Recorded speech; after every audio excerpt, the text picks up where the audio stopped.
Throughout history, humanity has marched to the beat of war drums. Victories have been celebrated, defeats mourned, and acts of incredible bravery have unfolded on countless battlefields. But within these clashes, some stand out as stark reminders of what can go wrong. The start of Operation Barbarossa on the 22nd of June 1941. It's the largest land invasion in history. These military disasters, etched into the annals of warfare, not only shifted the tides of conflicts, but also reshaped the very way nations wage war. Join us as we explore the stories behind 15 of the most monumental military disasters ever recorded. Number 15. The Bay of Pigs invasion. In 1959, Fidel Castro rose to power in Cuba amidst the Cold War backdrop. His leadership transitioned Cuba into a dictatorship, with a friendly rapport established between Castro and Soviet leader Nikita Khrushchev. This dynamic prompted the U.S. government to devise plans to destabilize Castro's regime. The CIA crafted a covert operation, training 1,000 Cuban exiles for an invasion, hopeful for support from Cuban citizens and factions within the military. President John F. Kennedy greenlit the plan in 1961, aiming to keep the mission discreet. However, leaks among Cuban exiles in Miami alerted Castro to the impending threat. In April of that year, American-backed bombers, masquerading as Cuban military planes, launched airstrikes, but failed to hit their targets effectively. Despite sparing Castro's air force, U.S. involvement was soon exposed by media scrutiny. While Kennedy canceled a planned second airstrike, he authorized Cuban exiles to proceed with a ground assault at the Bay of Pigs. However, upon landing, the brigade faced fierce resistance. 2 ships were sunk, half of the air support was lost, and ground forces encountered challenges due to wet equipment and ammunition shortages. Following the initial setbacks, Kennedy dispatched American fighter planes to aid the faltering operation. However, their arrival was delayed, and they were promptly shot down by the Cuban military. Meanwhile, Castro mobilized over 20,000 troops to reinforce the beach, overpowering the outnumbered and outgunned exiles. The failed invasion proved advantageous for Castro, enhancing his domestic and regional standing. By framing the U.S. as imperialist aggressors, Castro garnered sympathy and support among Cuban citizens and allies in Latin America. Additionally, he exploited the situation to bolster ties with the Soviet Union, leveraging it for increased financial assistance. Efforts by President Barack Obama to mend U.S.-Cuba relations showed initial promise, but faced setbacks under the Trump administration. Consequently, the future of bilateral relations remains uncertain, marked by persistent tensions and uncertainties. Number 14. Operation Barbarossa. On June 22, 1941, the Nazis initiated Operation Barbarossa, a monumental invasion of the Soviet Union led by Adolf Hitler. Hitler's goal was clear: to conquer Russia swiftly before the harsh winter set in. 3 million German and Axis troops surged into Soviet territory, encountering the formidable yet underprepared Red Army. Joseph Stalin, the Soviet leader, had disregarded warnings about the looming invasion, leaving his forces ill-equipped for the onslaught. The first day of the invasion witnessed over 1,000 Soviet aircraft shot down, exposing the initial chaos and lack of readiness. In the ensuing days, the Nazis captured millions of Red Army soldiers, while the Einsatzgruppen, armed Schutzstaffel death squads, carried out horrific mass killings of civilians in occupied territories. Despite heavy losses, the Red Army fiercely resisted, inflicting significant casualties on the advancing Nazis and slowing their march towards Moscow. Hitler's strategy pivoted to capturing other cities, affording the Red Army crucial time to fortify Moscow's defenses. As German forces redirected towards Moscow, they encountered the Rasputitsa, a period characterized by muddy, impassable roads due to autumn rains. This natural obstacle further hindered the Nazi advance. Confronted by a strengthened Red Army and adverse weather, the Nazis found themselves in a dire situation. The Soviets, aided by Siberian forces, repelled the German onslaught. With winter closing in, the Red Army launched a counteroffensive in December 1941, compelling the Nazis to retreat.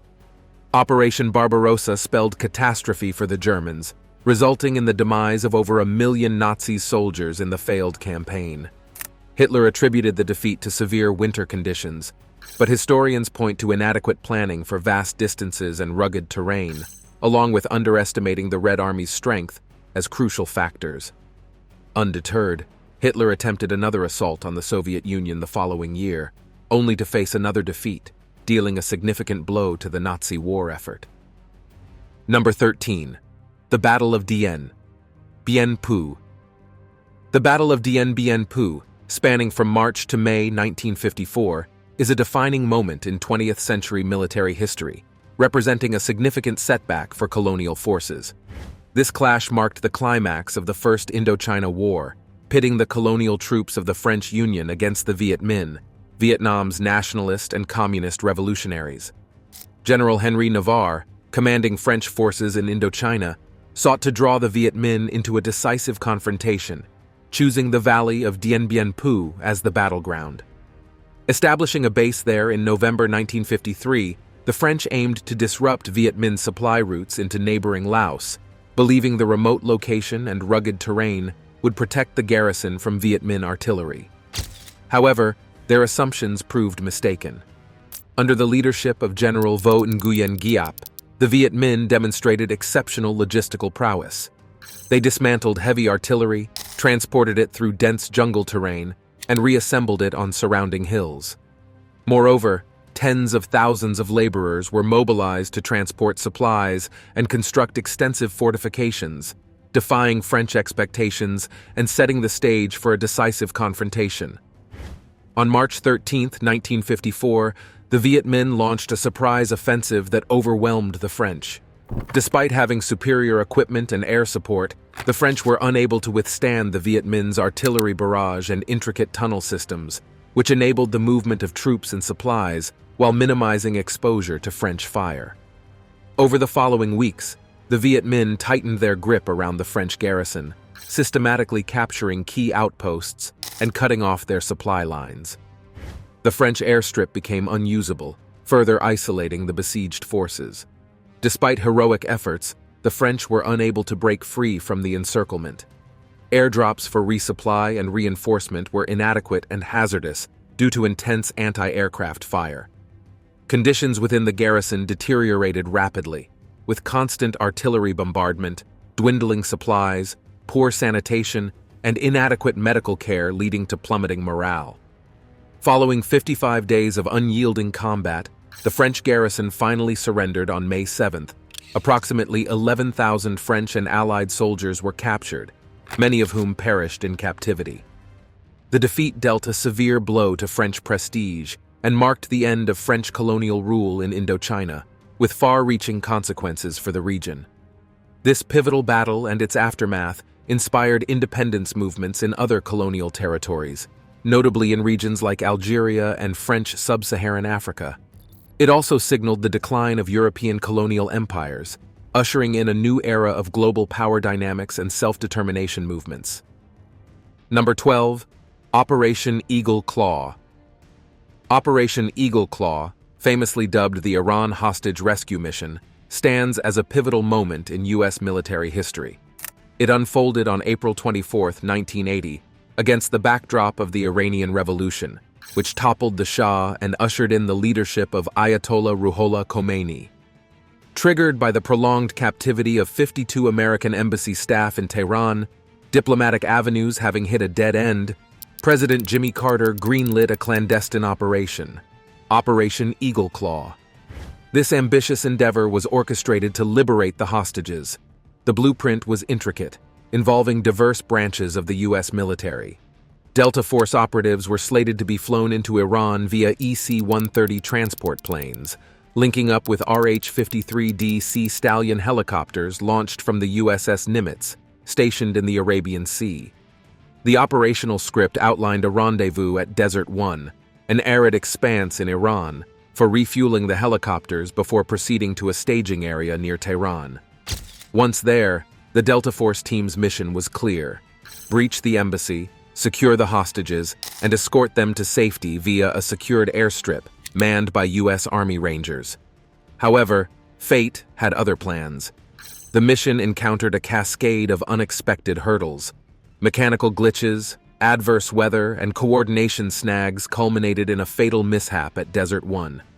As complications mounted, including malfunctions in 2 helicopters and hydraulic issues with a third, mission commanders were compelled to call off the operation. Tragically, during the evacuation process, a helicopter collided with a transport aircraft, triggering a devastating explosion that claimed the lives of 8 servicemen and injured several others. The aftermath saw wreckage strewn across the desert, alongside the bodies of the fallen, later exhibited by Iranian authorities. Operation Eagle Claw's failure reverberated profoundly. It dealt a severe blow to U.S. prestige and factored into President Carter's electoral defeat in 1980. The debacle exposed flaws in joint military operations, prompting a revamp. Initiatives included the formation of the United States Special Operations Command, USSOCOM, and bolstering Special Operations Forces. The failed mission exacerbated the hostage crisis, which endured for 444 days, only concluding after Ronald Reagan's inauguration. The fallout deepened animosity between the U.S. and Iran, setting the stage for protracted hostility. Annually, on April 24th, Special Operations Forces mark Desert 1 Day, commemorating the fallen and pondering the lessons gleaned from the operation's missteps. Number 11. Battle of Tberg Forest. Also known as the Varian Disaster, and considered one of Rome's most significant defeats, the Battle of the Tberg Forest took place in what is now central Germany. It marked a colossal clash between 3 Roman legions and 6 auxiliary cohorts commanded by Publius Quinctilius Varus, and an alliance of Germanic tribes led by Arminius, a former Roman officer turned Germanic chief. Arminius, having received Roman citizenship and military training, played a pivotal role in the battle's outcome. Despite Rome's aspirations to extend its dominion into Germania east of the Rhine River, Arminius, sensing Rome's ambitions, orchestrated a cunning strategy to expel them from the region. Under the pretext of quelling a minor uprising to the north, Arminius lured Varus and his legions into the Tberg forest in September 9 AD. Unaware of the impending danger, the Romans marched into the forest with their ranks stretched over a distance of more than 10 miles, lacking proper battle formation. In the narrow, hazardous terrain between 2 steep, densely wooded hills, the coalition of Germanic tribes ambushed the unsuspecting Romans with overwhelming force. The surprise attack led to the deaths of roughly half of the Roman forces, amounting to about 36,000 men. Despite the devastating losses, the Romans managed to regroup and establish a fort.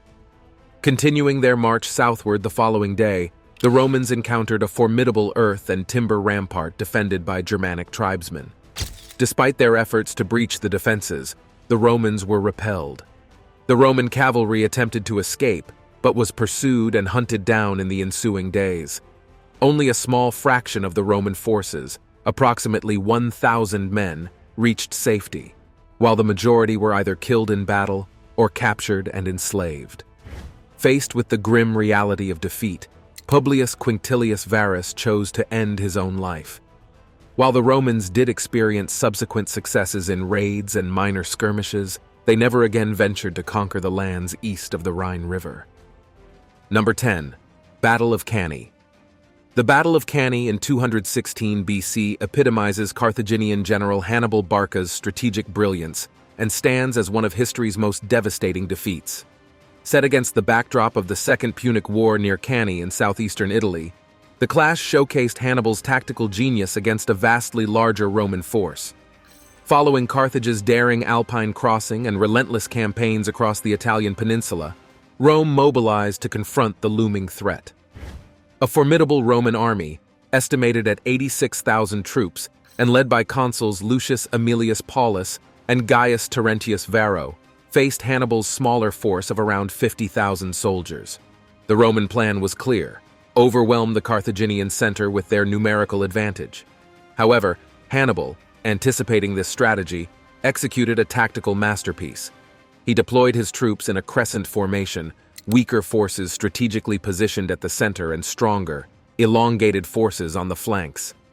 As the Roman legions pushed against the Carthaginian center, Hannibal's wings closed in, executing a classic pincer movement, a double envelopment, that encircled the Roman forces. The result was a catastrophic slaughter. Approximately 75,000 Roman soldiers perished, with another 10,000 captured, while Hannibal's losses remained minimal, estimated at around 6,000. The defeat shook Rome to its core, highlighting the folly of relying solely on numerical advantage. Hannibal's brilliance lay not only in dismantling the Roman phalanx, but also in psychologically manipulating his foe into a disastrous tactical error. Despite this resounding victory, Hannibal chose not to march directly on Rome, sparking scholarly debate. Some argue resource limitations, while others suggest a strategy to weaken Rome for negotiation. Number 9. The Battle of Arnam. The Battle of Arnam, a crucial component of Operation Market Garden in September 1944, dealt a significant blow to the Allied forces during World War II. Conceived by British Field Marshal Bernard Montgomery, the ambitious plan aimed to hasten the end of the war by Christmas, envisaging a swift thrust through the Netherlands into Germany's industrial heartland. Paratroopers from the British 1st Airborne Division were entrusted with the mission to seize and hold the bridge at Arnam until relieved by ground forces. However, a confluence of factors, including flawed intelligence, logistical challenges, and unexpectedly fierce German resistance, thwarted the plan's execution. The paratroopers found themselves landing far from the intended bridge due to logistical issues and encountered formidable opposition from 2 SS Panzer divisions, contrary to intelligence suggesting light defenses in the area. Meanwhile, progress by ground forces was hampered by demolished obstacles and staunch German resistance along the single road leading to Arnam. Despite a valiant struggle, the British paratroopers were ultimately overwhelmed by the time ground forces reached the outskirts of Arnam. The remaining airborne troops were forced to withdraw, prompting the abandonment of the operation. The failure of Market Garden resulted in approximately 15,000 Allied casualties and failed to secure a direct route into Germany, thus prolonging the conflict in Europe. Number 8. Battle of Singapore. The fall of Singapore in 1942 stands out as one of the most stunning defeats suffered by the British Empire during World War II, abruptly dispelling the myth of British invincibility in Asia. Positioned strategically at the tip of the Malay Peninsula, Singapore held immense naval significance and had long been touted as an impregnable fortress by British leadership. However, this facade crumbled when Japanese forces swiftly overran the island in a mere 7 days, from February 8th to February 15th, 1942, under the command of Lieutenant General Arthur Percival for the British and General Tomoyuki Yamashita for the Japanese. Upon arrival in Singapore, Japanese forces quickly established air and artillery superiority, intensifying pressure on the already strained British, Australian, and Indian troops. A series of tactical errors, including the dispersion of forces and a lack of coordinated counterattacks, only exacerbated the Allies' plight. Severe shortages of food, water, and ammunition, coupled with plummeting morale, further weakened the defending troops. On February 15th, Percival reluctantly surrendered to Yamashita, marking one of the most significant capitulations in British military history. Approximately 80,000 British, Australian, and Indian soldiers became prisoners of war, enduring harsh conditions in captivity. The fall of Singapore reverberated across the British Empire, delivering a staggering blow to Allied presence in Asia. It provided Japan with a vital strategic base for expanding its influence in Southeast Asia and dealt a severe blow to British prestige on the global stage. In addition, the fall of Singapore forced a critical reassessment of colonial relationships and expedited the process of decolonization in post-war Asia. Number 7. Gallipoli Campaign. The Gallipoli Campaign, a tragic chapter in World War I, stands as a poignant reminder of the perils of strategic misjudgment and the human cost of conflict. Conceived with the aim of capturing the Ottoman capital of Constantinople, now Istanbul, and securing a vital sea route to Russia, the campaign was orchestrated primarily by Winston Churchill, then serving as the First Lord of the Admiralty. Despite Churchill's optimism, The campaign was beset by a multitude of challenges from its inception. Poor planning, logistical inadequacies, and a grave underestimation of Ottoman military capabilities plagued the Allied operation. As British, French, Australian, and New Zealand troops, the latter two famously known as the Anzacs, embarked on amphibious landings on the Gallipoli Peninsula on April 25, 1915, the deficiencies in Allied intelligence quickly became apparent. The terrain proved treacherous, with steep cliffs and rugged landscapes hindering progress at every turn. Meanwhile, the Ottoman defenders, under the leadership of Mustafa Kemal Ataturk, mounted a resilient and determined defense, armed with formidable machine guns and artillery. Despite the valor and bravery displayed by the Anzacs and their fellow Allied troops, the initial assaults faltered in the face of staunch opposition. Recognizing the mounting challenges and the futility of continued engagement, the Allies commenced evacuations in December 1915, completing the withdrawal by January 1916. The toll of the Gallipoli campaign was staggering, with over 100,000 lives lost and hundreds of thousands wounded, all without securing any tangible gains for the Allies. The campaign dealt a severe blow to Allied morale and precipitated significant political repercussions, leading to the sidelining of Churchill. Conversely, the Ottoman Empire celebrated a momentous victory, bolstering national pride and cementing Ataturk's stature as a military hero. Number 6. The Battle of Isandana. The Battle of Isandana, which took place on January 22, 1879, remains one of the most astonishing defeats suffered by a modern army at the hands of indigenous forces. This clash unfolded during the Anglo-Zulu War, sparked by Britain's imperial ambitions conflicting with the Zulu kingdom in southern Africa. Led by Lieutenant General Lord Chelmsford, the British forces possessed superior technology compared to the Zulu warriors, armed with Martini Henry rifles and rocket batteries, while the Zulus primarily wielded spears known as assegais. However, British complacency and a failure to recognize the combat prowess of the Zulus led to calamity. Despite explicit orders to fortify their camp, the British forces neglected to do so, feeling overly secure in their technological superiority. Seizing the opportunity, a large Zulu impi or army launched a surprise attack on the British camp. Surprised and outnumbered, the British line collapsed under the relentless onslaught, leading to a crushing defeat. Out of the roughly 1,800 British troops engaged, more than 1,300 lost their lives, signifying a considerable blow. However, despite this staggering setback, the British later rallied and ultimately prevailed over the Zulu nation by the conflict's conclusion. Before we move on, here's today's subscriber's pick. Check out this captivating image capturing a fallen Templar knight amidst the chaos of war. The Knights Templar were more than just warriors. They were a legendary force, highly skilled, well-equipped, and deeply committed. Their code demanded they never retreat unless facing overwhelming odds or upon the commander's orders. Yet, not all Templars wielded swords on the battlefield. Many worked behind the scenes, gathering resources to support their frontline brethren. Within the Templar ranks, there were three distinct classes. The noble knights, donned in white robes, renounced worldly possessions and personal ties. They were joined by the priestly class, resembling modern military chaplains, guiding the spiritual journey of their comrades.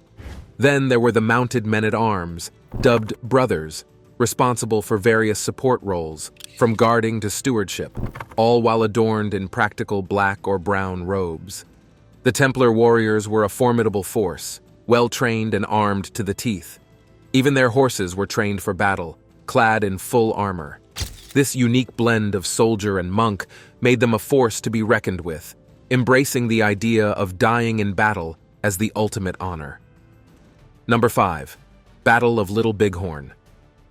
The Battle of Little Bighorn stands as a poignant reminder of one of the most significant defeats in United States military history, symbolizing the resilience of Native American resistance against westward expansion. On June 25 to 26, 1876, Lieutenant Colonel George Armstrong Custer led the 7th Cavalry into Montana Territory's Little Bighorn Valley, with the aim of quelling a coalition of Lakota, Northern Cheyenne, and Arapaho tribes. Contrary to Custer's expectations, the Native American forces, led by esteemed leaders such as Sitting Bull, Crazy Horse, and Gall, numbered in the thousands, vastly outnumbering Custer's contingent of 600 men.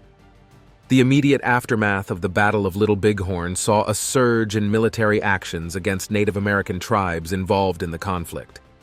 It solidified the determination of American authorities to confine Native Americans to reservations and to suppress any resistance to federal assimilation policies. While the tribes celebrated their victory, they also understood that it would provoke intensified military campaigns against them. Number 4. The Battle of Saratoga. The American Revolution initially appeared to favor the well-trained and well-funded British military, yet the Battle of Saratoga dramatically altered the trajectory of the conflict, both on the battlefield and on the global stage. British General John Burgoyne spearheaded an ambitious campaign to sever New England from the other colonies by traversing upstate New York. However, logistical hurdles and tactical blunders plagued his advance. Besieged and cut off from reinforcements, Burgoyne faced a stark reality and surrendered on October 17, 1777. The capitulation resulted in the capture of nearly 6,000 British troops and a significant cache of military supplies. The immediate aftermath of Saratoga was electrifying. It showcased the American colonial army's capability to triumph over the British in a large-scale engagement. This victory resonated internationally, particularly in France, which had been cautiously monitoring the conflict. Saratoga's success prompted France to formally recognize the United States and join the war as an ally, providing crucial military and financial support that bolstered the American Revolution's eventual triumph. Number 3. The Battle of Plassey. The Battle of Plassey, which took place in 1757, is frequently cited as the pivotal moment marking the onset of British dominance in India. This monumental event set the stage for the British East India Company to emerge as a formidable colonial force. Situated near the village of Plassey in Bengal, a region renowned for its lucrative trade opportunities, the clash unfolded between Robert Clive, leading the British forces, and Siraj-ud-Dowlah, the Nawab of Bengal. Despite Siraj-ud-Dowlah commanding a significantly larger army estimated at around 50,000 troops compared to Clive's mere 3,000, the battle's outcome defied conventional expectations based solely on numerical superiority. As the conflict progressed, it became apparent that Siraj-ud-Dowlah's forces lacked the fervor and commitment expected in such a decisive engagement. Sensing a betrayal and witnessing a palpable weakening resolve among his ranks, Siraj-ud-Dowlah opted to retreat, triggering a collapse in morale that ultimately led to his defeat. The aftermath of the Battle of Plassey reshaped the political landscape of Bengal. Mir Jafar was installed as the Nawab of Bengal, albeit as a mere figurehead under British influence. The British East India Company, leveraging its newfound power, secured unprecedented privileges, including the direct collection of taxes from the Bengal populace. Number 2. Siege of Constantinople. The fall of Constantinople in 1453 transcended mere military defeat. It signified the culmination of an epic, heralding the demise of the Byzantine Empire and paving the way for the ascendance of the Ottoman Empire. For over 1,000 years, Constantinople had stood as an impregnable bastion, serving as the nexus between Europe and Asia and the spiritual heart of Orthodox Christianity. Its formidable walls had withstood countless sieges, yet by the 15th century, the city had dwindled from its former grandeur, encircled by the rapidly expanding Ottoman Turks under the leadership of Sultan Mehmed II, also known as Mehmed the Conqueror. Mehmed's resolve to seize Constantinople was unwavering, and he marshaled overwhelming forces for the task. His army, estimated to be between 80,000 and 200,000 strong, boasted heavy artillery, including a colossal cannon capable of launching stone balls weighing 600 pounds. In stark contrast, the Byzantine Emperor Constantine Palaiologos commanded a meager force of only about 7,000 to 10,000 defenders, many of whom were volunteers and non-combatants. The conquest of Constantinople yielded immediate and enduring repercussions. It tilted the regional balance of power decisively in favor of the Ottomans, consolidating their control over vital trade routes. Moreover, it symbolized the ultimate collapse of the Roman Empire, a legacy spanning nearly 2 millennia. The event triggered a mass exodus of scholars to the West, catalyzing the Renaissance and shaping intellectual discourse for centuries to come. Number 1. The Battle of Adrianople. The Battle of Adrianople, fought on August 9, 378 CE, is remembered as one of the most devastating military defeats in the annals of the Roman Empire, serving as a poignant marker along its path of decline. This pivotal engagement unfolded amidst the Gothic War, pitching the Eastern Roman Emperor Valens against Gothic insurgents composed of Visigoths and Ostrogoths. Valens, in his eagerness for a decisive triumph, hastily confronted the Goths near Adrianople, situated in modern-day Edirne, Turkey, before reinforcements could arrive from the Western Roman Emperor, Gratian. Valens's impulsive decision proved disastrous, as he underestimated the formidable Gothic cavalry. The Roman forces were caught off guard when the Gothic cavalry, initially presumed to be out foraging, returned unexpectedly during the battle, launching a devastating assault on the Roman flank. The Roman infantry found themselves encircled and outnumbered, ultimately succumbing to the overwhelming might of the Goths, resulting in a catastrophic defeat. The loss of life was staggering, with casualties including Valens himself. It's estimated that 2/3 of the Roman army, approximately 10 to 15,000 soldiers, perished in the conflict. The calamity at Adrianople laid bare the vulnerabilities of the Roman Empire, emboldening its adversaries and exposing the inadequacies of traditional Roman infantry tactics against more agile cavalry forces. This defeat heralded a paradigm shift in warfare dynamics. Furthermore, it significantly weakened the Eastern Roman Empire, hastening its decline and contributing to the eventual collapse of the Roman Empire in the 5th century. Thanks for watching. We'll see you in the next video.